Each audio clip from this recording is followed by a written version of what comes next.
a job, your son or your daughter, whoever. Oh yeah, what'd you get for that? Yeah, there's a bit of holiday pay, sick pay. You in a pension? Yeah.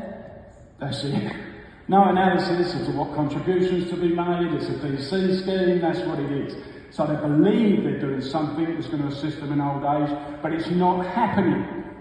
And people have to step up. People like yourself.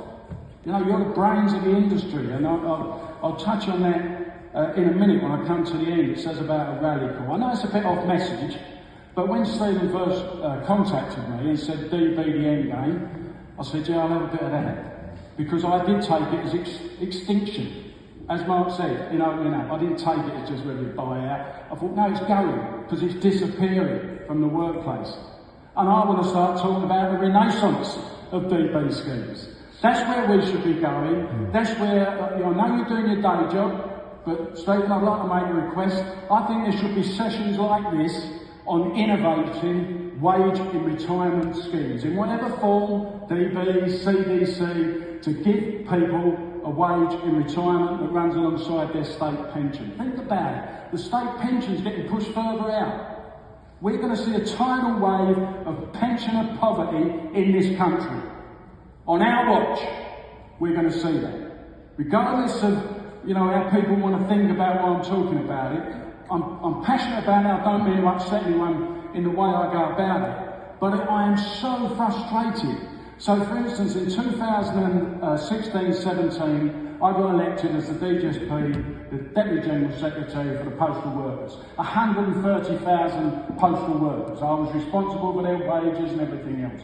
One of the first things that the company hit me with was we want to close the DB scheme completely and put everyone into the DC scheme. Let's have a look at this. I thought, we've got a problem, need a solution. When I looked at it, they closed the DB scheme in 2008 to new entrants. So for the sake of argument, you had like 80,000 people in a DB scheme, 40,000 in a DC scheme. You're going to war on the DB scheme, which was part of a bigger dispute as well, balloting dispute, real fallout. So you've got 80,000 people saying we're not going into that rubbish DC scheme, and I've got 40,000 members saying, well, why did the House go into this thing? So it was obvious to me we needed a solution.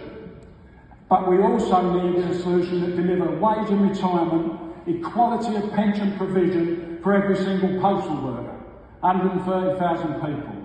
And then that made me question, well, what's suddenly so bad about DB? Why was it a good idea once, wage in retirement, and now it seems to be they're closing hand over fist and everyone's promoting DC? What's gone on here? Why is it a bad idea? And it comes down to things like the balance sheet and risk, as if there's no risk to pension or investment. There's always a risk. We talk about, people are on about risk, but it's got to be risks that are worth taking. So, but I came to the conclusion, if we could share the risk then, if we could share the risk and still deliver a wage in retirement, how can we do that? And there were some really great people I met. Con Keating's one of them, Henry Tapper, friends of CDC, they were called at the time. We went along to see them. First Actuarial. Hillary and Derek at First Actuarial, and we challenged each other to come up and design a scheme. And we designed a scheme based on the DB scheme. So you still get a lump sum and you get a wage in retirement. Same contribution rate. But what it meant by going to CDC is the employer contribution and the employee contribution just stays the same. You make the adjustments as you go through that journey. And Joe, there's a quote that I actually grabbed, I saw the other day. I think it's like 1800 or something, which is okay for this building. And it said the truth goes through three processes, right? First is ridicule, secondly is violently opposed, and thirdly it's seen as self-evident. That's what happened with CDC. I came to loads of events like this, and actuarial events and conferences, and people were hugely opposed to what we were trying to do. It couldn't work, it wouldn't work. We had to change legislation, the law of the land, to enable it to happen. But we did, we lobbied, we changed it, and now, look where we sit now, where the government itself is now saying people should be looking at CDC so that people can turn their pots into pensions. It can be done, and there's no reason why it's a bad idea.